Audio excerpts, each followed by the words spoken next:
Hi hello welcome to Shiva studios. మనుషుల మధ్య నమ్మకం అనేది స్వార్థంగా మారినప్పుడు అది ఎంత ప్రమాదకరంగా ఉంటుందో చెప్పడానికి మన చుట్టూ ఎన్నో సంఘటనలు జరుగుతూ ఉంటాయి. కానీ ఏలూరు జిల్లాలో జరిగిన ఒక దారుణమైన సంఘటన చూస్తే ఒక మనిషి ఇంత కిరాతకంగా ఎలా ఆలోచించగలడు అనిపించక మానదు. ఒక మహిళను ప్రాణాలతో లేకుండా చేసి ఆమె శరీరాన్ని మట్టిలో పూడ్చిపెట్టి ఆమె ఇంకా బతికే ఉందంటూ ఏకంగా 42 రోజుల పాటు ఒక పెద్ద డ్రామా నడిపించాడు ఒక వ్యక్తి. అసలు ఏలూరు జిల్లాలోని పల్లెర్లమూడి గ్రామంలో ఏం జరిగింది? ఆ కిరాతకుడు ఎవరు? ఆ మహిళ ఎవరు? ఈ కథ ఎలా మొదలైంది? చివరకు అతను చేసిన ఒకే ఒక్క తప్పుతో పోలీసులు అతన్ని ఎలా పట్టుకున్నారు? మనం ఈ రోజు చాలా వివరంగా తెలుసుకుందాం.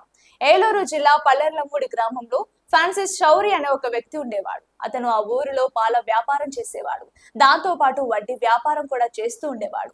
ఊరిలో అందరికీ తెలిసిన వ్యక్తి కావడం, రోజువారీ వ్యాపారాలు ఉండడంతో అతనికి చాలా మందితో పరిచయాలు ఉండేవి. ఈ క్రమంలోనే అదే గ్రామానికి చెందిన విశాలి అనే వివాహితతో అతనికి పరిచయం ఏర్పడింది. ఫ్రాన్సిస్ శౌరి ప్రతిరోజు విశాలి వాళ్ళ ఇంటికి పాలు పోయడానికి వెళ్తూ ఉండేవాడు. అలా రోజువారీ పరిచయం కాస్త మెల్లగా పెరిగింది. విశాలికి ఒకరోజు అత్యవసరంగా డబ్బులు అవసరం వచ్చాయి.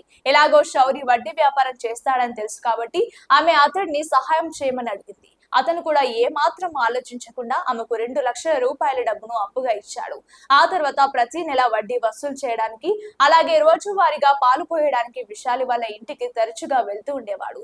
ఈ డబ్బుల లావాదేవీలు, రోజువారీ కలయికలు మెల్లగా వాళ్ళ మధ్య ఒక బంధానికి దారితీశాయి. ఇద్దరు కూడా ఒకరికొకరు బాగా దగ్గరయ్యారు. ఒకరి విషయాలు ఒకరు పంచుకుంటూ సమాజం ఏమనుకుంటుంది అనే విషయాన్ని పూర్తిగా పక్కన పెట్టేసి ప్రవర్తించడం మొదలుపెట్టారు.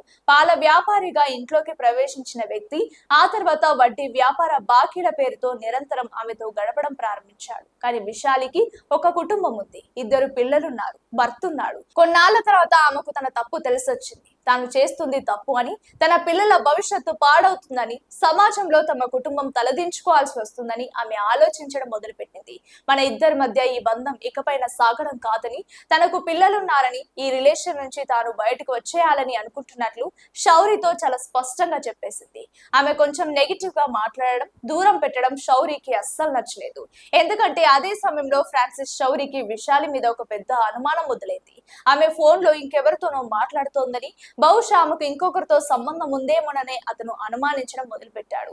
ఒకవైపు తనను దూరం పెట్టడం, ఇంకోవైపు వేరే వాళ్ళతో మాట్లాడుతుందనే అనుమానం అతడిలో పగగా మారింది. అప్పటి వరకు ప్రేమగా ఉన్న మనసు ఒక్కసారిగా క్రూరంగా మారిపోయింది. తనను కాదని వేరే వాళ్ళతో ఎలా మాట్లాడుతుంది, తనను వదిలేసి ఎలా వెళ్లిపోతుందనే అహంకారం అతన్ని నిద్రపోనివ్వలేదు. ఎలాగైనా ఆమెకు బుద్ధి చెప్పాలని, లేదా ఆమెను లేకుండా చేయాలని ఒక పెద్ద మాస్టర్ ప్లాన్ వేశాడు. ఎవరికి ఎలాంటి అనుమానం రాకూడదు, శవం కూడా దొరకకూడదు, ఒకవేళ దొరికినా తనే చంపాననే విషయం బయటికి రాకూడదు అనేలా ప్లాన్ చేశాడు. ఏప్రిల్ 18న శౌరి విశాలికి ఫోన్ చేశాడు. నువ్వు అడిగావు కదా, మీ చుట్టాలకు ఎవరికో డబ్బులు అవసరం ఉన్నాయన్నావు కదా, నేను ఆ డబ్బులు ఇస్తాను, ఒకసారి వచ్చి ఆ డబ్బులు తీసుకెళ్ళని చెప్పి ఆమెను నమ్మించాడు. విశాలి కూడా అతన్ని నమ్మి తన భర్తతో పుట్టింటికి వెళ్తున్నానని చెప్పి బయలుదేరింది. అలా బయటకు వచ్చిన విశాలిని శౌరి తన బైక్ మీద ఎక్కించుకొని ఎవరూ లేని ఒక నిర్మానుష్యమైన ప్రాంతానికి తీసుకెళ్లాడు. అక్కడ ఇద్దరి మధ్య మళ్ళీ పాత విషయాల గురించి మాటల యుద్ధం జరిగింది. తాను రిలేషన్ లో ఉండలేనని, తన పిల్లలను చూసుకోవాలని విశాలి గట్టిగా చెప్పింది. దాంతో పాటు ఆమె వేరే వాళ్ళతో మాట్లాడుతుందనే అనుమానంతో శౌరి ఆమెతో వాగ్వాదానికి దిగాడు. ఇద్దరి మధ్య గొడవ పెద్దదైంది. ఆ కోపంలో, ఆవేశంలో అతను ముందే అనుకున్న ప్లాన్ ప్రకారం అక్కడ ఉన్న ఒక పెద్ద బండరాయిని తీసుకుని విశాలి తల మీద గట్టిగా కొట్టాడు. ఆ దెబ్బకు ఆమె అక్కడికక్కడే రక్తపు మడుగులో పడి ప్రాణాలు కోల్పోయింది.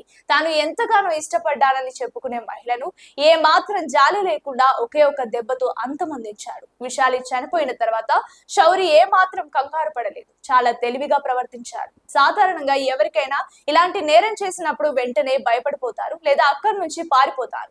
కానీ శౌరి మాత్రం చాలా ప్రశాంతంగా ఉన్నాడు. మొదట ఆమె శవాన్ని అక్కడే ఉన్న ముళ్ళ పొదల్లో దాచేసి ఏమీ తెలియనట్లు అక్కడి నుంచి వెళ్లిపోయాడు. ఆ తర్వాత ఒక 5 రోజుల పాటు ఎవరు ఆ ప్రాంతానికి రాకుండా, ఎవరికి అనుమానం రాకుండా గమనిస్తున్నాడు. 5 రోజుల తర్వాత మళ్ళీ అదే నిర్మానుష్యమైన ప్రాంతానికి వచ్చి అక్కడ ఎవరూ లేని సమయం చూసి ఒక పెద్ద గుంత తవ్వి విశాలి శవాన్ని మట్టిలో పూడ్చిపెట్టాడు. ఎవరికి ఎప్పటికీ శవం దొరకదని నమ్మాడు. ఇక్కడితో కథ అయిపోలేదు. అసలైన సినిమాటిక్ డ్రామా ఇక్కడ మొదలైంది. సాధారణంగా ఎవరైనా మర్డర్ చేసినప్పుడు ఆధారాలు దొరకకూడదని చనిపోయిన వ్యక్తి ఫోన్ ను పగలగొట్టడమో లేదా ఎక్కడైనా పారేయడమో చేస్తుంటారు. కానీ శౌరి చాలా అతి తెలివి ఉపయోగించాడు. ఒకవేళ విశాలి ఫోన్ స్విచ్ ఆఫ్ అయితే అందరికీ అనుమానం వస్తుందని గ్రహించి ఆమె ఫోన్ ను తన దగ్గరే పెట్టుకున్నాడు. ఆ ఫోన్ ను అసలు ఆఫ్ చేయలేదు. ఫోన్ ఆన్ లో ఉంటేనే అందరిని నమ్మించవచ్చని భావించాడు. తన నేరాన్ని దార్చడానికి ఆ మొబైల్ ఫోన్ ను ఒక ఆయుధంగా వాడుకోవాలని నిశ్చయించుకున్నాడు. ఇటుపక్క విశాలి భర్త భార్య ఇంటికి రాకపోవడంతో కంగారు పడ్డాడు. పుట్టింటికి ఫోన్ చేసి అడిగితే ఆమె అక్కడికి రాలేదని చెప్పారు. దాంతో కంగారు పడి భయంతో మరుసటి రోజు పోలీస్ స్టేషన్ కి వెళ్లి తన భార్య కనిపించడం లేదంటూ ఒక మిస్సింగ్ కంప్లైంట్ ఇచ్చాడు. పోలీసులు కేసు నమోదు చేసుకుని దర్యాప్తు ప్రారంభించారు. కానీ శౌరి పోలీసుల కళ్ళు కప్పి సమాజాన్ని మోసం చేయడానికి ఒక పెద్ద హైట్ డ్రామా క్రియేట్ చేశాడు. విశాలి ఫోన్ తన దగ్గరే ఉంచుకొని ఆమె బతికే ఉందనే భ్రమను కల్పించడానికి ప్రయత్నించాడు. తరచుగా విశాలి ఫోన్ నుండి వాళ్ళ భర్తకు ఫోన్ చేసేవాడు. కానీ ఫోన్ ఎత్తగానే ఏమీ మాట్లాడకుండా సైలెంట్ గా ఉండి కట్ చేసేవాడు. కొన్నిసార్లు చిన్న మెసేజ్లు పంపేవాడు. ఇలా తరచుగా జరుగుతూ ఉండేసరికి విశాలి ఎక్కడికో వెళ్లిపోయిందని, బహుశా ఎవరైనా కిడ్నాప్ చేసి ఉంటారని లేదా ఏదైనా పెద్ద ఆపదలో ఉండి మాట్లాడలేకపోతుందని అనుకున్నారు. కానీ ఆమె చనిపోయి ఉంటుందని కలలో కూడా ఊహించలేదు ఆమె కుటుంబ సభ్యులు. ఫోన్ ఆన్ లో ఉండడం, బెల్ కావడం, అప్పుడప్పుడు అవతల నుంచి సైలెంట్ కాల్స్ రావడం వల్ల కుటుంబ సభ్యుల్లో ఆశ సజీవంగా ఉంది. తమ మనిషి ఎక్కడో ఒక చోట బతికి ఉంది, ఏదో ఒక రోజు తిరిగి వస్తుందని వాళ్ళు నమ్ముతూ కూర్చున్నారు. ఒక హంతకుడు ఇంత దారుణంగా బాధితురాలి కుటుంబ సభ్యుల భావోద్వేగాలతో ఆడుకోవడం అనేది అత్యంత భయంకరమైన విషయం. కుటుంబ సభ్యులు ప్రతిరోజు ఫోన్ వస్తుందేమో అని ఆశగా ఎదురు చూడడం, ఆ ఫోన్ వెనుక హంతకుడు ఉన్నాడని తెలియకపోవడం ఎంతటి విషాదం. ఈ డ్రామాను నడిపిస్తూనే శౌరి పోలీసులకు దొరకకుండా ఉండడానికి నిరంతరం లొకేషన్లను మారుస్తూ ఉండేవాడు. ఒక చోట ఉంటే పోలీసులు సిగ్నల్స్ ఆధారంగా పట్టుకుంటారని అతనికి తెలుసు. అందుకే విశాలి ఫోన్ తీసుకొని కొన్ని రోజులు తిరుపతికి వెళ్ళాడు.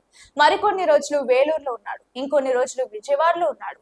ఇలా వేర్వేరు నగరాలు తిరుగుతూ ఆ ఫోన్ ఆన్ లో ఉంచి మధ్య మధ్యలో వాళ్ళ భర్తకు మిస్డ్ కాల్స్ ఇస్తుండేవాడు. పోలీసులు కూడా విశాలి ఫోన్ నంబర్ ను ట్రాక్ చేస్తున్నప్పుడు వారికి ప్రతిసారి వేర్వేరు లొకేషన్లు చూపిస్తూ ఉండేవి.